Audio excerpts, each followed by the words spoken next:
복음에 대한 확신이 있으면 전하지 않고는 견딜 수가 없는 것입니다. 하나님의 은혜를 경험하고 하나님의 사랑을 체험한 자는 이 사랑, 이 은혜를 다른 사람에게 전하고 싶어지는 것입니다. 복음 안에는 생명이 있어서 복음을 내가 받아들이는 그 순간 그 생명이 나를 살리고, 그리고 이 복음이 전하지 않고는 견딜 수 없는 심령으로 만들어 주게 된다는 것입니다. 오늘 읽은 말씀은 예수님의 지상명령 혹은 위대한 명령이라 불리어지는 말씀입니다. 부활하신 예수님께서 승천하시기 전에 사랑하는 제자들에게 유언과 같이 마지막으로 하신 말씀이 오늘 읽은 말씀입니다. 이 말씀, 이 지상명령이라 불려주신 이 말씀에 제자들이 순종하기 시작하고 교회가 이 말씀을 순종하고, 그래서 교회의 역사는 지상명령을 순종하는 역사였고 교회는 지상명령을 이루기 위해서 이 땅에 존재하고 있는 것입니다.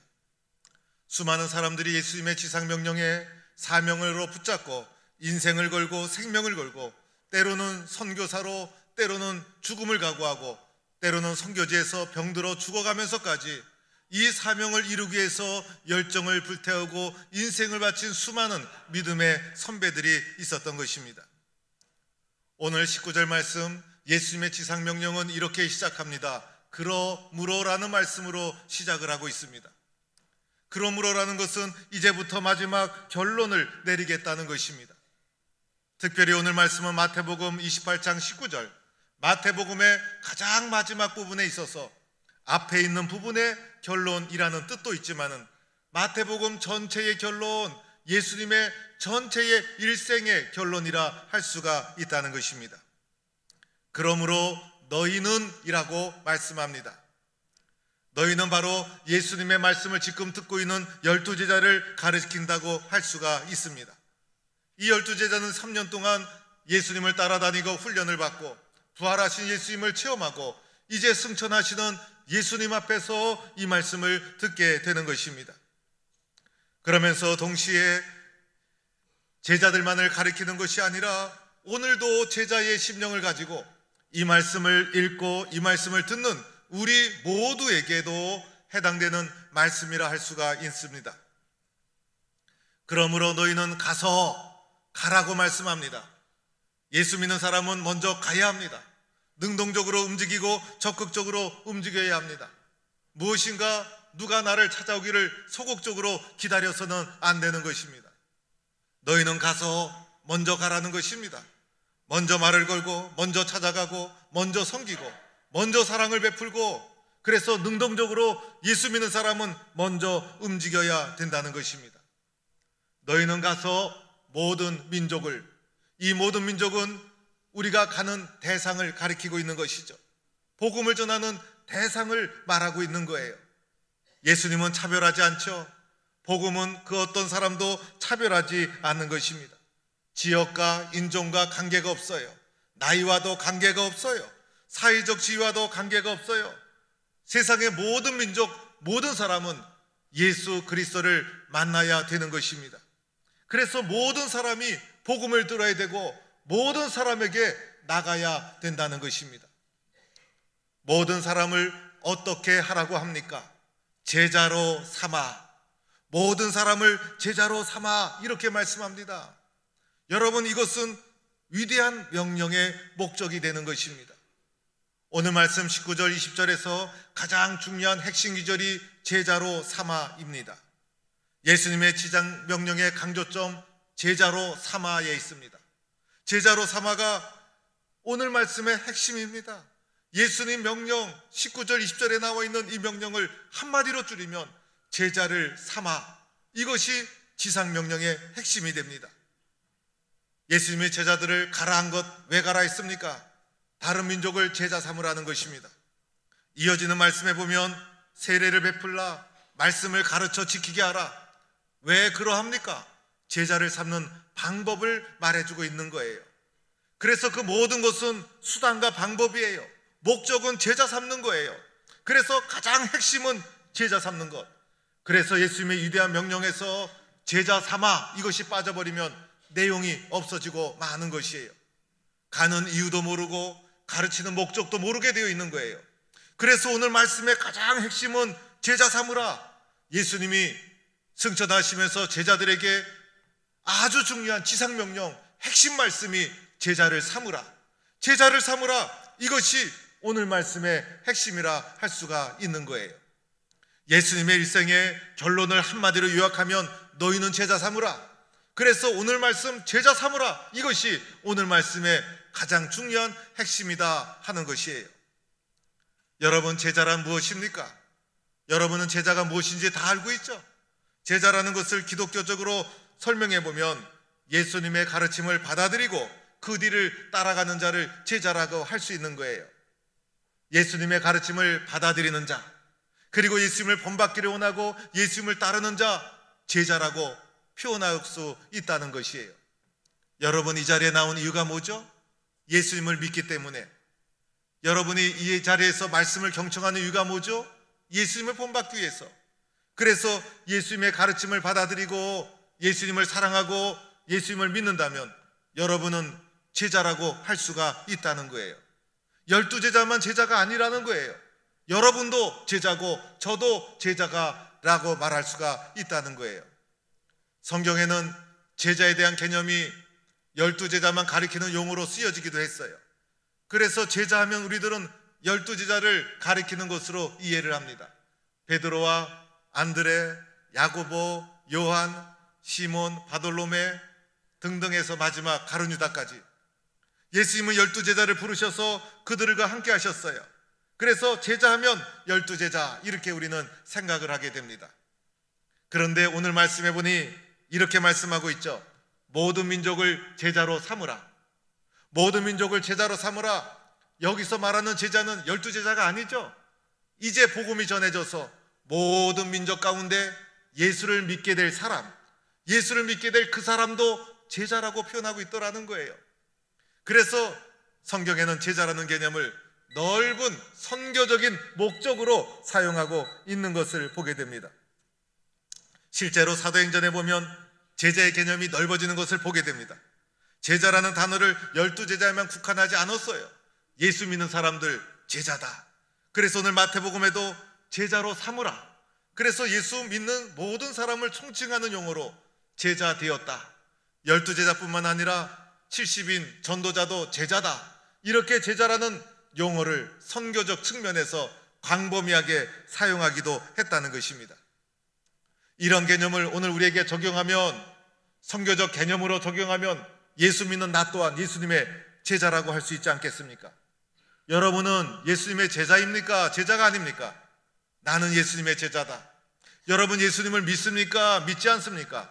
예수님을 믿고 있어요.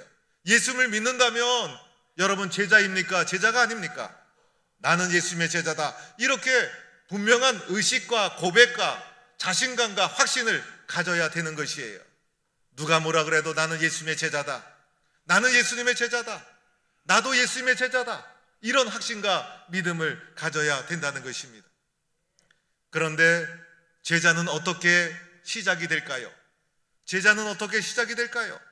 제자는요, 예수님의 부르심과 나의 응답을 통해서 스승과 제자의 관계가 시작이 되는 거예요. 베드로를 예수님이 부르셨죠? 베드로야, 내가 너를 사람을 낚는 어부가 되게 하리라. 예수님이 베드로를 부르자 그 부르심에 베드로가 응답해서 그물을 다 버려두고 예수님을 따르게 되었던 거예요. 부르심과 응답의 과정을 통해서 제자와 스승의 관계가 시작이 되게 됩니다. 마태가 세리에 앉아있는 것을 보시고 예수님이 나를 따르라 부르셨어요. 그러자 마태가 예수님의 부름을 듣고 모든 것을 버려두고 예수님을 일어나 따르니라 응답했다는 거예요. 그래서 부르심과 응답의 과정을 통해서 예수님을 믿게 되었다는 것이에요. 여러분도 예수님의 부름의 과정이 있었죠? 예수님의 부름의 과정이 여러분 삶 속에서 다 있었던 거예요. 예수님이 오늘 이 가운데 나타나셔서 우리를 직접 보고 나를 따르라 그런 것은 없었지만은 우리가 인생을 살면서 때로는 환경으로, 말씀으로, 사건으로 마음이 아파서 인생의 장애물을 만나서 여러 형편과 상황 속에서 성령께서 나의 발걸음을 인도해 주시고 또는 다른 사람의 전도를 통해서 복음을 전해 듣고 우리가 예수님의 부름을 받았던 것이에요. 예수님의 부름을 받았지만은 또 하나 중요한 게 있죠. 나의 응답. 내가 예수를 믿어야 되겠다. 나도 예수 믿는 사람이 되어야 되겠다. 나도 교회에 등록을 하고 예수 믿는 나의 응답이 있었다는 거예요. 이 부르심과 응답, 예수님의 부르심은 다양한 방법, 다양한 모습이 있을 수 있어요. 그러나 우리가 예수 믿는 가정 속에서 예수님이 나를 부르시고 내가 응답하는 과정을 통해서 예수님은 나의 스승이요 나는 그분의 제자요, 스승과 제자의 관계가 출발이 되었던 것이에요. 스승과 제자의 관계가 출발된 이후에 어떻게 됩니까? 예수님이 베드로와 안드레, 야고보, 요한을 부르시고 끝난 게 아니죠. 3년 동안 훈련을 시키지 않았습니까? 그래서 우리들도 제자 훈련이 시작된 거예요. 예수님이 부르신 제자들을 훈련시켰죠. 12제자를 모아놓고 말씀 훈련시키고, 말씀을 이해시키고, 말씀을 깨닫게 하시고, 세상의 때를 다 벗겨내시고 하나님 나라 소망의 말씀을 그들의 심령 속에 예수님이 채워가기 시작합니다. 기도 훈련시켰죠. 그래서 새벽기도, 심야기도, 예수님이 그들의 기도를 강하게 훈련시켜 나가요. 성김 훈련시켰죠. 여러 가지 훈련을 자그마치 예수님은 제자들을 3년 동안 함께하면서 훈련시킨 거예요. 제자들 집을 떠났죠. 때로는 배고팠죠. 어려움도 있었죠. 갈등도 있었죠. 그러나 그 가운데서 말씀과 기도로 예수님께서 그들을 훈련시켜서 강한 제자로 그들을 빚어가게 되었던 것이에요. 예수님께서 위대한 명령하는 중에 이렇게 말씀하셨죠. 내가 너에게 분부한 모든 것을 가르쳐 지키게 하라. 제자들에게 이 말씀하신 거예요. 내가 분부한 모든 것을 가르치고 지킬 수 있는 능력의 사람으로 제자들을 키워나간 거예요. 예수님이 제자 훈련시켰듯이 신앙의 길을 걸어가는 우리들도 오늘 제자 훈련 중에 있다, 이렇게 적용을 해야 합니다. 우리의 신앙생활도 제자 훈련이에요. 그래서 이 훈련을 잘 받아야 되는 거예요. 말씀 훈련도 잘 받아야 돼요. 말씀을 들을 때도 경청하고, 평소에도 말씀을 읽고, 예수님의 말씀을 이해하고 깨닫기를 사모하고, 말씀이 나의 삶 속에 들어와야 되잖아요. 기도 훈련도 잘 받아야 돼요. 정성을 다해서, 최선을 다해서 기도하고, 심야기도, 새벽기도, 기도의 끈을 놓지 말고, 섬김의 훈련 잘 받아야 되죠. 사랑으로 섬기고 겸손하게 섬기고, 이 모든 것이 제자 훈련이에요. 신앙은 제자 훈련이에요. 그래서 강하게 많은 훈련을 받아야 되는 것이에요. 훈련을 받을 때 가져야 될 자세가 있어요. 무슨 자세를 가져야 합니까? 훈련에만 집중해야 돼요. 훈련에만 집중해야 그 훈련을 잘 받을 수가 있는 거예요. 딴 생각해서도 안 되고 꾀를 부려서도 안 돼요. 어떻게 하면 훈련을 잘 받을 수 있을까? 어떻게 하면 우수한 성적으로 이 훈련을 마칠 수 있을까? 어떻게 하면 나도 1등 훈련생이 될 수 있을까? 그래서 훈련을 잘 받으면 베드로와 같은 제자가 되는 것이고, 훈련을 건성건성 받으면 잘못하다가는 가룟유다와 같은 제자가 될 수도 있다는 거예요. 그래서 스승이신 예수님께 집중하며 우리도 훈련을 잘 받아서 점점 변화되고 성숙해서 졸업하는 제자가 되어야 되는 것이에요.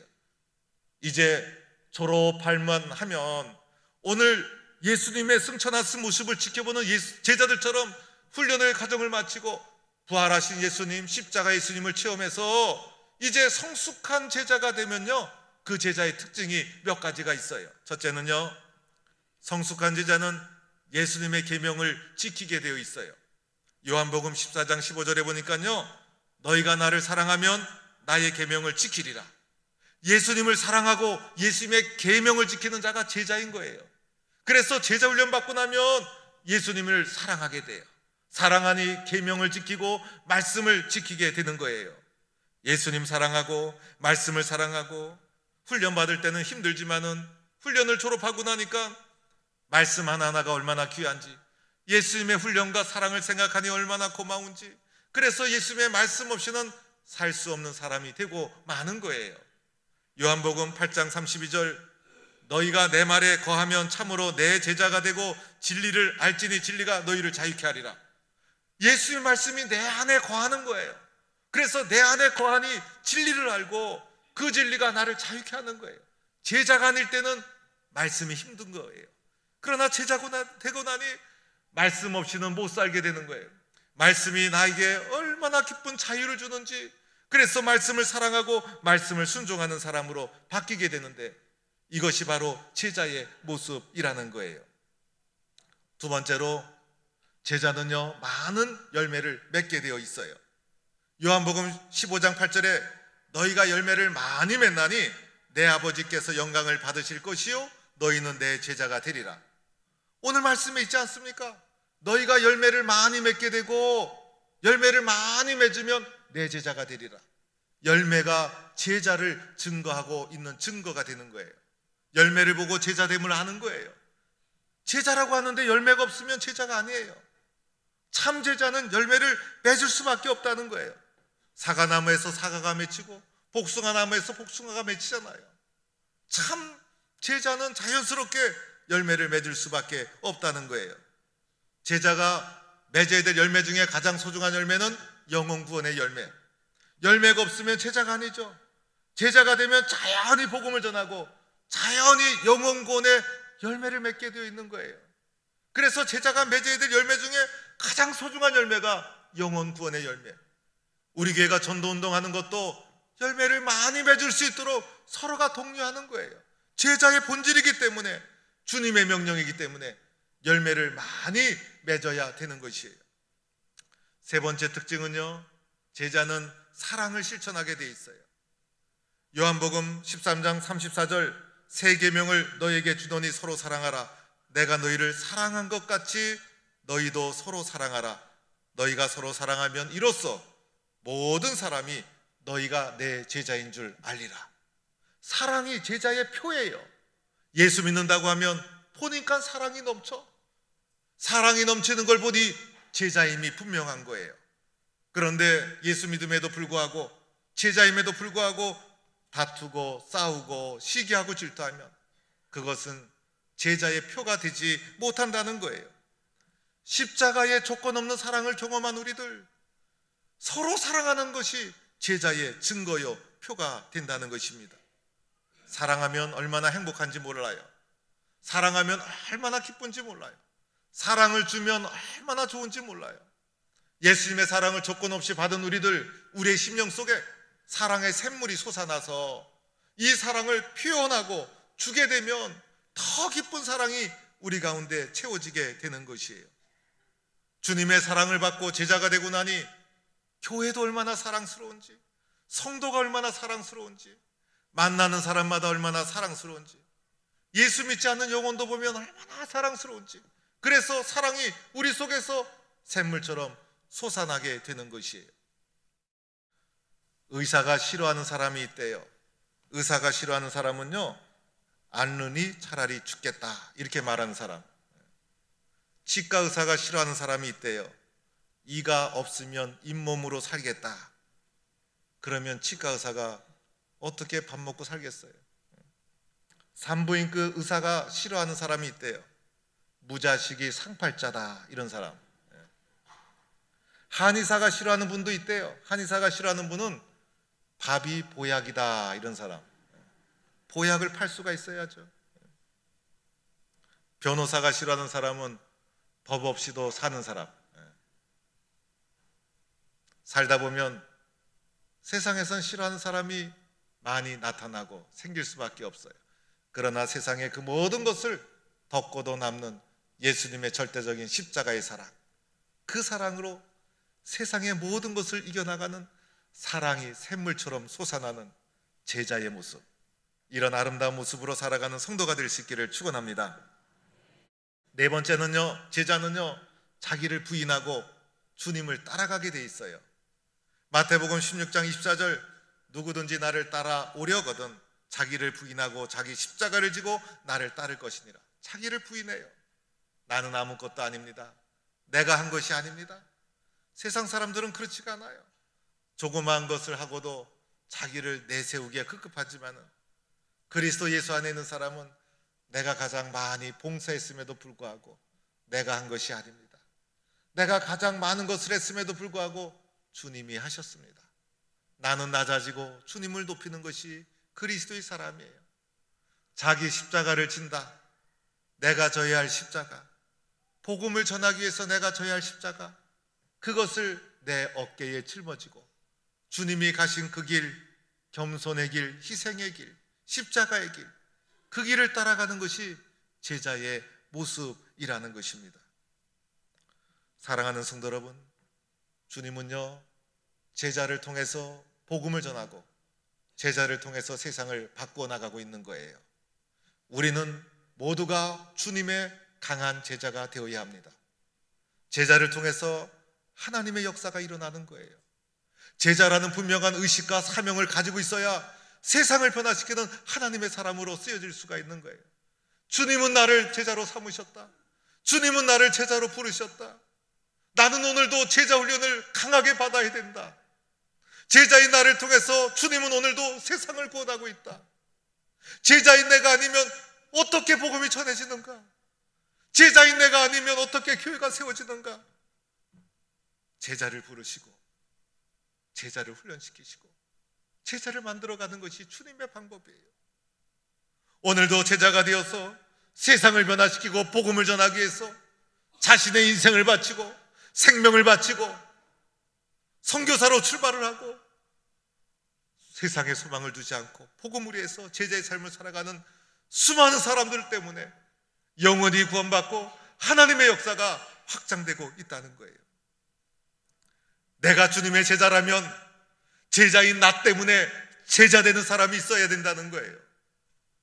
내가 주님의 제자라면 제자인 나 때문에 제자다는 사람이 만들어져야 되는 거예요. 그것이 주님의 명령이에요. 그것이 주님의 뜻이에요. 모든 민족을 제자 삼는 그날까지, 포항 땅에 있는 수많은 영혼이 제자 되는 그날까지 제자의 사명을 열정적으로 감당해 나가는 우리 포항 동북교회 그리고 성도가 될 수 있기를 축원합니다. 그것이 우리 교회 이 세상에 존재하는 목적이요, 내가 살아가는 이유가 되는 것이에요. 이런 은혜와 축복, 사명의 사람으로 세상을 변화시키는 주님의 제자가 되기를 주의 이름으로 축원합니다.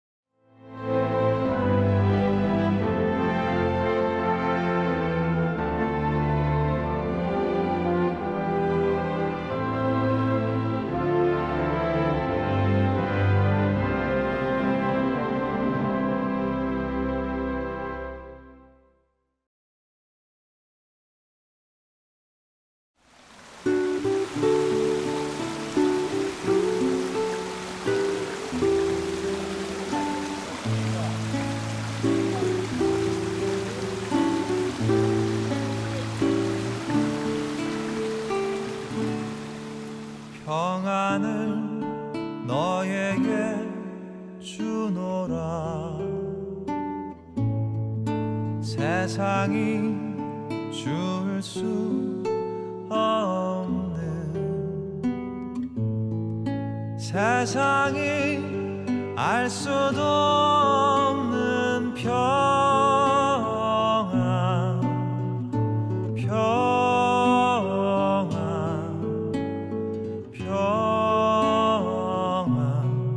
평안을 내게 주노라. 사랑을 너에게 주노라. 세상이 줄 수 없는, 세상이 알 수도 없는 사랑,